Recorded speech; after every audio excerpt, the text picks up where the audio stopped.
frequently asked questions about eating disorders in adolescents. What is eating disorder or ED? It is any of a range of psychological disorders characterized by abnormal or disturbed eating habits. What is anorexia nervosa or AN? AN is an eating disorder. Patients with AN see themselves as overweight, even when they are dangerously underweight.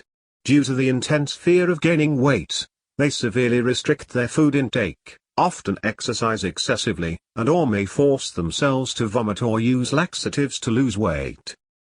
Why is AN important? Anorexia nervosa has the highest mortality rate of any mental disorder. The death could be due to medical complications associated with malnutrition or ARFIDing. Some may die of suicide. What are the other common eating disorders? Bulimia nervosa or BN. Patients with BN have recurrent and frequent episodes of eating unusually large amounts of food and feeling a lack of control over these episodes. This binge eating is followed by compensatory behaviors like forced vomiting, excessive use of laxatives or diuretics, fasting, excessive exercise, or a combination of these behaviors. Avoidant/restrictive food intake disorder, ARFID. These patients experience disturbed eating either due to a lack of interest in eating or a distaste for certain smells, tastes, colors, textures or temperatures. They may develop weight loss and nutritional deficiency but without weight or shape concerns. Binge eating disorder, BED. Binge eating without compensatory behavior is the feature of this condition. Patients with BED often are overweight or obese. Binge eating disorder is probably the most common eating disorder in the community, but they are not commonly seen in hospitals. What are the presenting signs and symptoms of eating disorders? Patients with EDs, specifically AN, may often come to hospital with medical complications from the disease. In addition to the cognitive and behavioral problems that characterize the EDs, the following physical signs and symptoms can occur in patients with an ED as a consequence of restricting food or fluid intake, nutritional deficiencies, binge eating, and inappropriate compensatory behaviors, such as purging. It is important to know that a lot of these patients may not have any symptoms or signs. They may present to any general physician with non-specific symptoms like weight loss, cold intolerance, fatigue or lethargy, dizziness, fainting. They may see an endocrinologist or gynecologist for amenorrhea or oligomenorrhea and infertility. They may go to a psychiatrist for depressive, anxiety, obsessive-compulsive symptoms and behaviors, memory loss, attention issues, insomnia or self-harm behaviors. They may visit a gastroenterologist for abdominal bloating, epigastric pain, reflux symptoms, constipation, etc. Dermatologists may see them for lanugo hair, fine hair growth on the body and face, hair loss, carotenemia, yellowish discoloration of skin, Russell sign, calluses or scars on the back of the hand from self-induced vomiting, dry brittle hair and nails. Some of them might get referred to cardiologists for chest pain, palpitations, bradycardia and hypertension. What are the complications of eating disorders? ED is associated with several medical complications.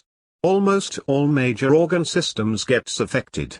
Some organs are more affected than others. Certain organs get affected earlier than others. The primary risk factors for developing medical complications in anorexia nervosa are the degree of weight loss and the chronicity of the illness. Surprisingly, patients with anorexia nervosa do not seem to be predisposed to frequent infectious diseases, notwithstanding their malnourished states. They tend to recover faster from infections as well. What questions should be asked in the history? We should find out the rate and amount of weight loss in the past few months. Current eating patterns should be probed. Find out about purging behaviors, and exercise patterns. Dietitian should be involved to get a detailed nutritional assessment. Nutritional history should include dietary intake, quantity and variety of foods consumed, restriction of specific foods or food groups, such as fats or carbohydrates. Compensatory behaviors and their frequency, fasting or dieting, induced vomiting, laxative, diuretic abuse, use of diet pills, alternative medications and other over-the-counter slimming medicines. Menstrual history, age of menarche, last menstrual period and regularity should be documented. Family history including symptoms or diagnosis of EDs, obesity, mood and anxiety disorders, substance abuse. Psychiatrist and psychologist should be involved in getting a detailed psychological assessment. What assessment tool can be used for screening eating disorders? Screening of high-risk individuals in primary care can be useful with instrument like SCOFF, followed by a clinical consultation. Do you make yourself sick because you feel uncomfortably full? Do you worry you have lost control over how much you eat? Have you recently lost more than 1 stone, 6.35 kg, in a 3-month period? Do you believe yourself to be fat when others say you are too thin? Would you say that food dominates your life? 1 point for every yes. A score of 2 or greater indicates a likely cause of anorexia or bulimia. What are the signs to look out for in the physical examination? Physical examination should include measurement of height, weight, and body mass index and plot them on growth charts for children and adolescents. Check vital signs. Identify bradycardia, hypertension and orthostatic changes. Look for skin, hair and nail changes. Lanugo hair, dental caries, oral ulcers, Russell sign and evidence of self-harm. Is a laboratory evaluation needed? Laboratory and other diagnostic studies need to be performed to screen for potential abnormalities seen in patients with them. It is important to note that initial laboratory studies may be normal even with significant malnutrition. The body's compensatory mechanisms are remarkable and laboratory abnormalities may not be observed until the illness is far advanced.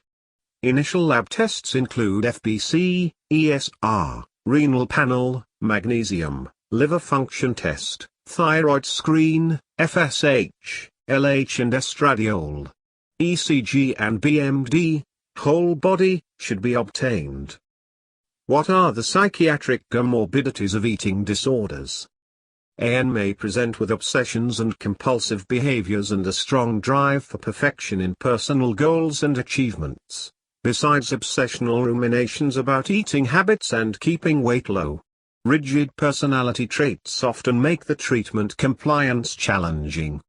Depression is a common early presentation and associated with low self-esteem, failures to achieve self-determined goals. Anxiety, especially in anxiety when presented with food, and social anxiety are upsetting for the patients. BN, which could run a more chronic course, and may have transited from AN. It is associated with obsessive-compulsive disorder, depression, body dysmorphic disorder.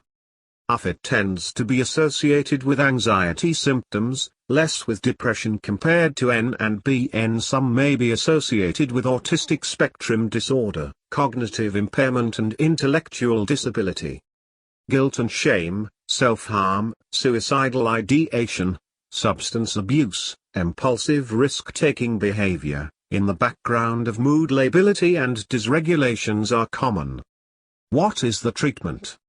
Outpatient care is effective for mild cases of AN in early phase of presentation, if medically stable and psychiatric risk is managed. Medically unstable patients would need inpatient stabilization. ED services provide comprehensive treatment programs covering outpatient and residential meal supervision, intensive psychological treatment treating underlying psychiatric conditions. What are the indications for referral and hospitalization for acute medical stabilization? Presence of one or more of the following. Heart rate of less than 50 beats per minute. Systolic blood pressure below 90. A postural blood pressure drop of greater than 10, increase in heart rate more than 20. The presence of cardiac arrhythmias. A temperature below 35.5. electrolyte abnormalities, hypo or hyponatremia, hypophosphatemia, hypokalemia. Suicidal ideation. Refusal to eat or ongoing weight loss despite intensive outpatient treatment. Body weight less than 75% of ideal body weight. What is refeeding syndrome?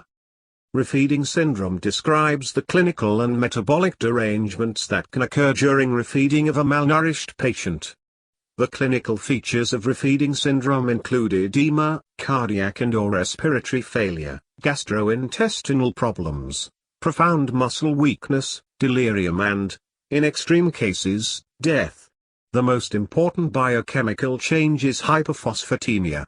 Other expected problems are hypoglycemia, hypokalemia, hypomanzemia and hyponatremia. Refeeding syndrome is a potentially fatal condition which requires specialized care in an inpatient unit.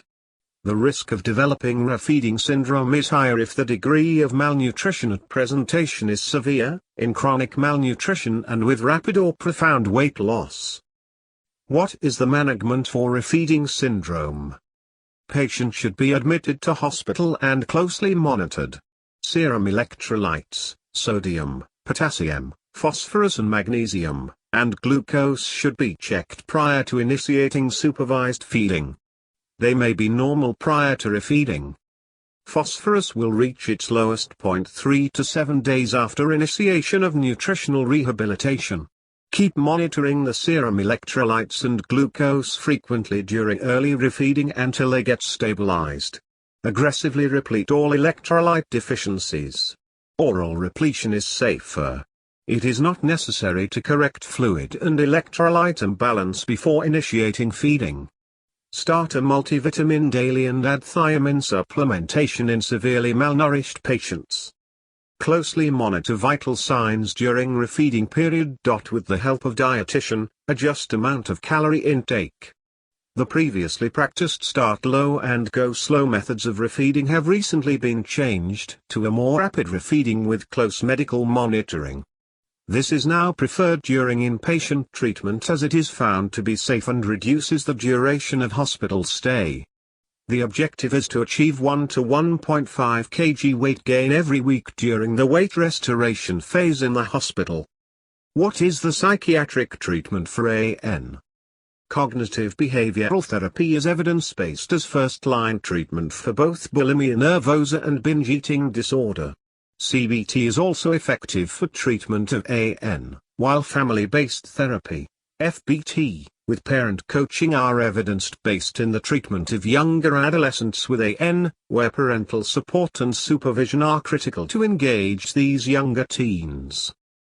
Medication can be useful adjuncts to nutritional and psychological treatments for ED, targeting at treating underlying comorbid psychiatric disorder of depression, anxiety, obsessional rumination, and improving weight gain. Recent evidence support modest weight restoration benefits from olanzapine. SSRI antidepressant may be useful in reducing binging and purging episodes and overall BN severity. Audio Jungle.